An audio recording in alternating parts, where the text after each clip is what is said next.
Assalamualaikum warahmatullahi wabarakatuh. Alhamdulillah wahdah wassalatu wassalamu ala rasulillah. Allahumma salli ala nabil hashimi Muhammadin wa ala alihi wasallim taslima. Khususan lahadatul mu'azzami wal mukarrami Guru Agung para sahabanom Sayyidi Syekh Massuhib al-Fatihah Ju'anifin Allah Ta'ala al-Fatihah. Bismillahirrahmanirrahim. Alhamdulillah Rabbil Alamin. Ar-Rahmanirrahim. Maliki yawmiddin. Iyyaka na'budu wa iyyaka nasta'in. Ihdinas siratal mustaqim. Siratal ladzina an'amta 'alaihim ghairil maghdubi 'alaihim waladdallin. Amin. Bapak Ibu ikhwan akhwat saudara yang berbahagia, masih melanjutkan ayat yang kemarin di mana Allah Subhanahu wa taala berfirman, "Huwallazi ba'atsa fil ummiyina rasulan minhum yatlu 'alaihim ayatihi wa yuzakkihim wa yu'allimuhumul kitaba wal hikmah wa in kanu min qablu lafi dhalalin mubin." Dialah Allah yang telah mengutus kepada kaum yang ummi seorang rasul, seorang utusannya pada mereka agar membacakan kepada mereka ayat-ayatnya, mensucikan jiwa mereka, mengajarkan mereka Alkitab dan hikmah, karena sebelumnya mereka benar-benar berada di dalam kesesatan yang nyata. Bapak Ibu, kemarin kita sudah sentuh sedikit ayat ini. Tema utama kita kemarin adalah tentang sang utusan dan kemudian tentang tilawah. Bapak Ibu sekalian, ayat ini merupakan ayat yang sangat penting di dalam proses pembinaan batin kita, di dalam proses perjalanan spiritual batin rohaniah kita. Karena ayat ini mengandung 3 tugas utama sang utusan, 3 tugas utama seorang guru spiritual, seorang syekh mursyid. Yaitu yang pertama adalah tilawah, dan ini sudah sedikit kita sentuh di video sebelumnya. Yang kedua adalah tazkiyah, pensucian atau pembersihan batin. Yang ketiga adalah ta'lim, pengajaran yang bersifat spiritual. Bapak Ibu ikhwan akhwat saudara yang berbahagia, yang pertama adalah tilawah. Yaslu alaihim ayatihi. Sang utusan itu membacakan ayat-ayatnya kepada mereka, kepada kita yang ummi. Apa maksudnya di sini? Ayat-ayat yang dibaca itu adalah ayat-ayat batin, ayat-ayat yang ada di dalam diri kita. Sebelumnya sudah disebutkan dalilnya ya Bapak Ibu, yaitu melalui proses talqin kepada sang utusan. Kita talqin kepada syekh mursyid untuk mendapatkan tilawah, untuk mendapatkan alat yang hebat dari beliau untuk tilawah, agar dengan alat itu kita bisa membaca ayat-ayat batin yang ada di dalam diri kita. Apa alatnya? Yaitu zikir kepada Allah. Kita talqin kepada syekh mursyid, kita mendapatkan alatnya yaitu zikrullah, dan dengan zikir itulah kita membaca ayat-ayat di dalam batin kita. Lalu bagaimana cara membaca ayat-ayat batin? Ya, seperti kita membaca buku. Kita harus mendapatkan buku itu, kita membuka buku itu, lalu kita lihat, kita baca lembar per lembar buku itu. Ya seperti itulah kita pada buku batin kita. Kita harus temukan bukunya, kita buka buku batin kita itu, ya kita baca. Apa aja yang kita curhatkan dalam buku itu, apa aja ayat-ayat yang telah kita tulis di dalam buku batin kita itu. Begini Nabi Muhammad SAW, sebagaimana di dalam kitab Sirul Asrar, dia bersabda, al-alimu yunaqqish wal-arifu yusaqqir. Seorang alim, seorang intelek itu menulis, mengukir, sedangkan seorang arif, seorang yang hanya mengetahui, yusaqqir, membersihkan. Jadi Bapak Ibu, ayat-ayat batin yang tertulis, yang terukir di dalam buku batin kita itu, karena seringkali kebanyakan kita itu adalah seorang alim, seorang intelek. Seorang intelek itu kan suka mengukir, suka menulis. Apa saja dia tulis, apa saja dia ukir. Yang positif, yang negatif, yang baik, yang jelek diukir di dalam buku batin kita. Ada yang suka curhat di dalam buku diari. Nah pasti paham, seorang intelek itu memang suka menulis, mengukir. Bahkan kadang kita sampai lupa dengan apa yang telah kita tulis, apa yang telah kita ukir di buku batin kita itu. Kita merasa aman-aman saja kadang-kadang, karena kita lupa dengan apa yang kita tulis. Mungkin udah lama sekali kita menulisnya. Kita menulis sakit hati, kita menulis cerita tentang dendam, tentang kemarahan di buku batin kita itu. Sudah lama sekali kejadiannya, sampai kita lupa dengan tulisan atau ukiran kemarahan yang telah kita ukir di buku batin bawah sadar kita. Nah kalau sudah lupa kan repot ya, di mana nih bukunya? Kita mengaksesnya, mencarinya kan susah. Padahal kita ingin membaca buku itu. Karena itu agar kita bisa membaca buku batin kita yang termasuk yang sudah terlupakan oleh kita, alatnya adalah zikir kepada Allah. Zikir aja.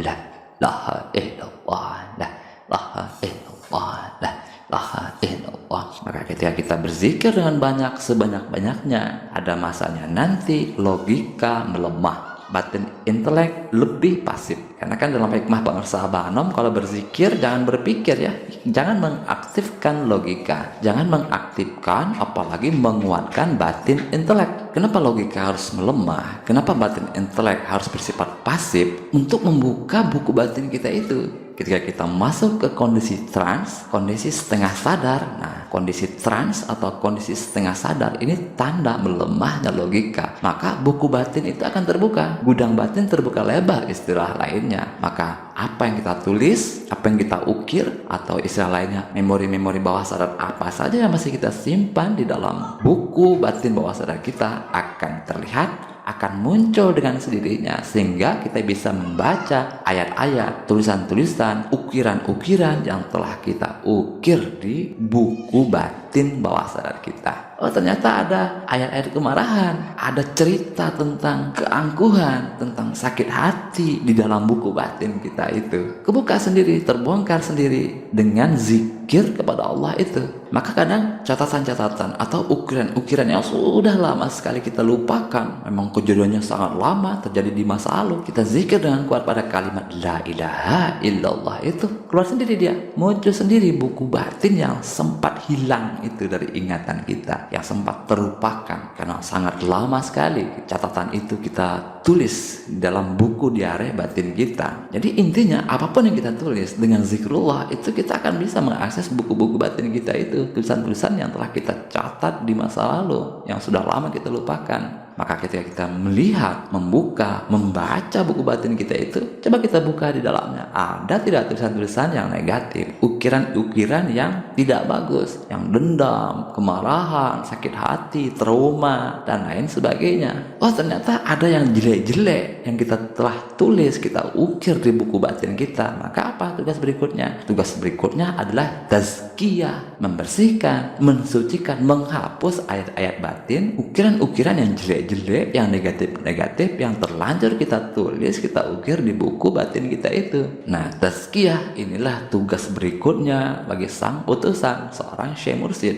Alanya itu juga, zikir kepada Allah. Zikir kepada Allah ini adalah untuk mentazkiyah, untuk membersihkan, mensucikan, menghapus ayat-ayat batin yang jelek-jelek, yang negatif-negatif itu. Jadi Bapak Ibu sekalian, seperti di dalam pepatah, bila tidak ada api, tidak mungkin ada asap. Bila tidak kenal, tidak mungkin ada cinta. Ya seperti itulah. Tidak mungkin ada tazkiyah kalau tidak ada tilawah. Tidak mungkin ada pembersihan kalau kita tidak mengetahui batin kita itu kotor. Jadi tilawah dulu, baru tazkiyah. Ketahui dulu, lihat dulu, baca dulu. Ada tidak yang jelek-jelek di buku batin kita itu? Oh, ternyata ada yang kotor-kotor, yang negatif-negatif. Ya kita hapus, ya kita bersihkan, kita lakukan tazkiyah pada buku batin bawah sadar kita itu. Bagaimana cara menghapusnya? Cara membersihkannya, cara tazkiyahnya. Kalau tulisan yang kita tulis itu pakai pensil, kan gampang menghapusnya ya. Kalau pakai pulpen, pakai spidol permanen, wah susah ngapusnya. Apalagi ini diukir, ukiran kan lebih susah lagi. Harus kita harus kita dobrak tulisan itu, harus kita gedar-gedor untuk membersihkan ukiran-ukiran yang jelek di buku batin kita itu. Trauma, nah ini ukiran di batin, memori sampah besar,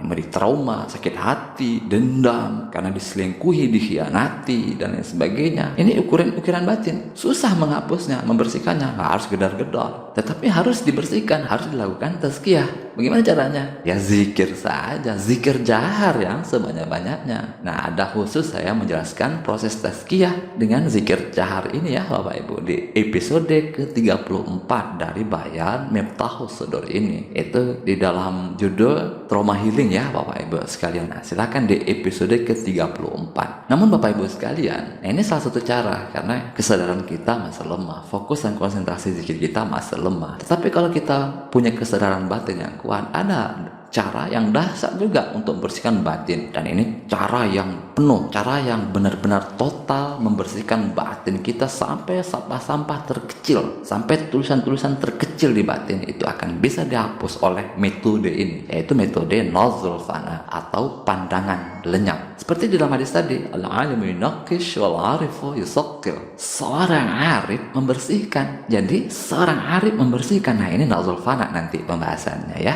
Apa itu arif? Dari kata arafa ya arifu, artinya mengetahui. Arif, jadi mengetahui, mengenal. Arif itu adalah seorang pengetahui, a knower kalau bahasa Inggris ya. Ini punya kekuatan yang luar biasa Bapak Ibu sekalian, mengetahui itu. Jadi hanya arif, hanya mengetahui itu membersihkan. Hanya melihat itu membersihkan. Anda hanya melihat, cukup perhatikan dengan kuat. Anda hanya mengetahui, hanya arif, maka kotoran-kotoran batin, ukiran-ukiran negatif yang tersimpan dan tertulis di buku batin Anda itu akan lenyap, akan terbersihkan dengan sendirinya dengan metode nazrul fana ini, dengan metode ma'rifat istilah lainnya ya. Tentu sebagian kita tidak mudah memahami metode nazrul fana atau metode ma'rifat dalam membersihkan batin, karena memang ini bukan materi pendahuluan, tetapi ini merupakan tahapan zikir sir. Kalau kita pahami tahapan zikir yang disebutkan oleh pengarsa Abah Anom, itu ada zikir jahar, zikir khafat takalub, zikir khafat tabak, zikir sir. Di tahapan zikir sir itulah ada pembahasan tentang metode nazrul fana, metode ma'rifat di dalam membersihkan batin kita. Nah, sebelum masuk ke zikir sir ada zikir khafat takalub, zikir khafat tabak. Artinya kita harus mendapatkan fokus dan konsentrasi zikir tawajuh yang sangat bagus. Karena kalau konsentrasi zikir kita masih lemah, agak mustahil